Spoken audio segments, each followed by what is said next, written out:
Before the break, we learned a lot about domestic violence, including resources designed to help victims. Now, perhaps you have experienced abuse or know someone who has. It can be tough to take that first step to get the help that you need. Now, what you need to know is you are not alone.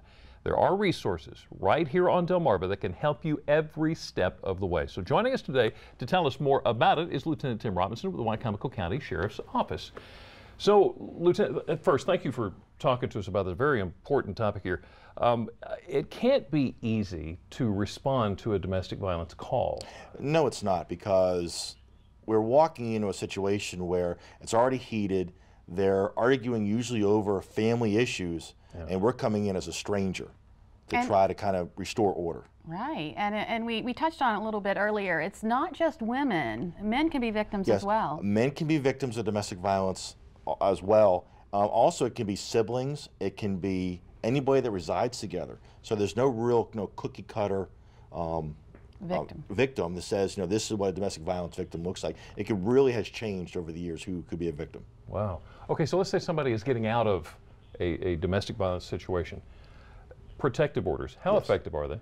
Well, they're fairly protective, because a lot of times it will, if the individual involved goes and gets one, and when it's served, it adds as a reinforcement to somebody, hey, I need to stay away. But then again, they're only as good as the individual is willing to obey it, and we do get many instances where somebody does violate the order and shows up. But I can tell you, when those things happen and somebody violates the order, it's an automatic arrest.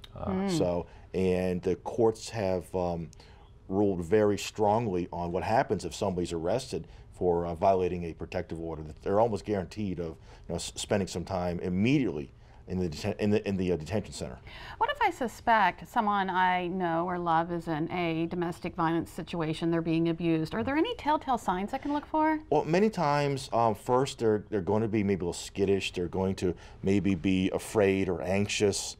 They're going to be worried about things. Well, I need to be home at a certain time, or this could really upset somebody. They kind of withdraw from their normal lifestyles.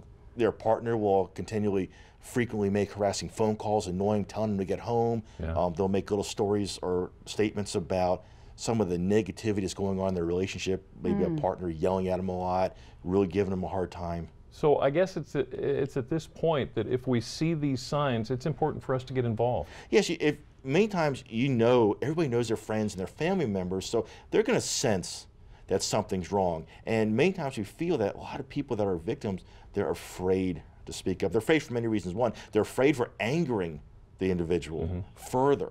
And they're also afraid of, well, maybe if I leave, who's going to take care of me? Who's going to love me? And it's really, they almost become dependent, and they're afraid. They're afraid to seek help for many reasons. And the law has been changed many years ago to allow us as law enforcement officers to intercede, that if we suspect domestic violence, it's really no longer an option. We will take police action, which could include arresting somebody involved in a domestic violence situation, as long as we have signs that a domestic violence situation is occurring, and we can make that decision regardless of the battered individual's wishes. And that's put into place to allow us to get the abuser out of the situation, get them in the judicial system, and to protect that victim, because if they're afraid to make that decision, allows us to make the decision for them and start the ball rolling to try to get them some help, especially when we see signs that a domestic violence situation is going on. All right, but there is help. There are resources for them. There's many resources. A lot of times we refer people to Life Crisis and to other counselors to reach out and try to get help. And here's some of those numbers for you, if you'd like to write those down real quick. Very important numbers that we will also make available to you online at WBOC.com. Lieutenant Robinson, thank you so much for helping us understand a little bit better a difficult situation. It is very difficult, and as a law enforcement officer, it's one of the hardest things that we have to get involved in. Thank you.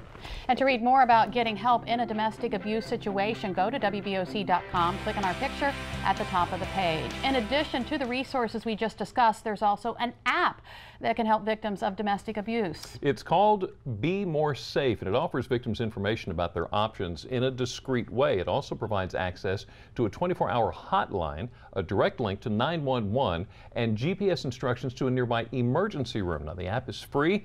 We'll have a link for that for you on our website. Children are also victims of domestic violence, and there is an event aimed at raising awareness of its effect on children.